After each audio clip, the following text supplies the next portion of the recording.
ಪೂರ್ಮಾಸ್ ಕಿಚನ್ಗೆ ಸ್ವಾಗತ. ಸಾಬುದಾನ finger chips ಮಾಡೋದು ಹೇಗೆ ಅಂತ ನೋಡೋಣ.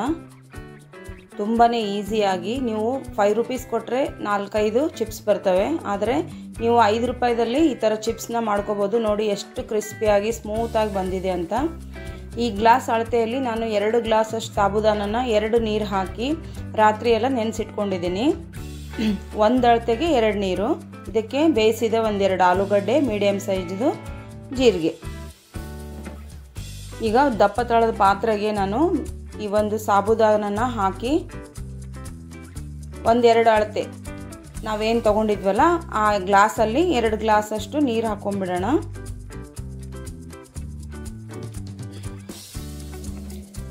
ಈಗ ಇದಕ್ಕೆ ಕೈ ಆಡಿಸ್ಕೊತಾನೆ ಇರಬೇಕು. ಮೀಡಿಯಮ್ ಫ್ಲೇಮಲ್ಲಿ ಮಾಡ್ಕೊಳ್ರಿ. ಇದು ನೆಂದಿರೋದ್ರಿಂದ ತುಂಬ ಬೇಗನೆ ಆಗೋಗ್ಬಿಡುತ್ತೆ. ಸ್ವಲ್ಪ ಬಿಸಿ ಆದಮೇಲೆ ಈ ಥರ ತುರಿದಿಟ್ಟಿರ್ತಕ್ಕಂಥ ನೀವು ಆನಿಯನ್ನ ಮಿಕ್ಸ್ ಮಾಡ್ಕೊಳ್ರಿ. ಜೀರಿಗೆ ಕೂಡ ಹಾಕ್ಕೋಬೇಕು. ರುಚಿಗೆ ತಕ್ಕಷ್ಟು ಉಪ್ಪು.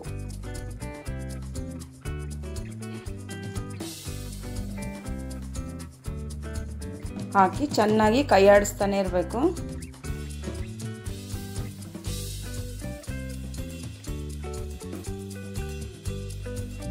ತುಂಬ ಉದುರಾದರೂ ನೀವೇನು ತಲೆ ಕೆಡಿಸ್ಕೋಬೇಕಾಗಿಲ್ಲ, ಈಸಿಯಾಗೆ ಬರುತ್ತೆ.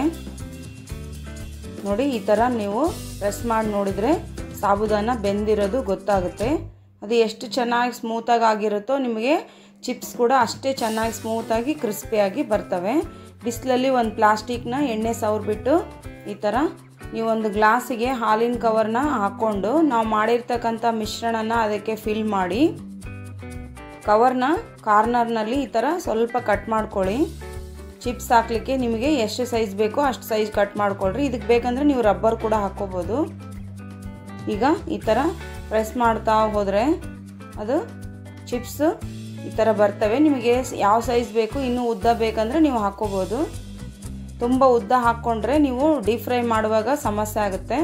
ಸೊ ಅದಕ್ಕೆ ನಾನು ಇಲ್ಲಿ ಮೀಡಿಯಮ್ ಸೈಜಲ್ಲಿ ಹಾಕ್ತಾಯಿದ್ದೀನಿ. ಇದನ್ನು ಚೆನ್ನಾಗಿ ಬಿಸಿಲಲ್ಲಿ ಒಂದು 2-3 ಡೇಸ್ ಒಣಗಿಸ್ಬಿಟ್ಟು ಎಣ್ಣೆಯಲ್ಲಿ ಡೀಪ್ ಫ್ರೈ ಮಾಡಿದ್ರೆ ನಿಮಗೆ ಫಿಂಗರ್ ಚಿಪ್ಸ್ ರೆಡಿ ಆಗುತ್ತೆ. ಈ ಫಿಂಗರ್ ಚಿಪ್ಸ್ ನಿಮಗೆ ಇಷ್ಟ ಆಗಿದ್ದಲ್ಲಿ ನನ್ನ ವಿಡಿಯೋನ ಲೈಕ್ ಮಾಡಿ, ಶೇರ್ ಮಾಡಿ, ಕಮೆಂಟ್ ಮಾಡಿ ಮತ್ತು ಚಾನಲ್ನ ಸಬ್ಸ್ಕ್ರೈಬ್ ಮಾಡೋದನ್ನು ಮರಿಬೇಡಿ.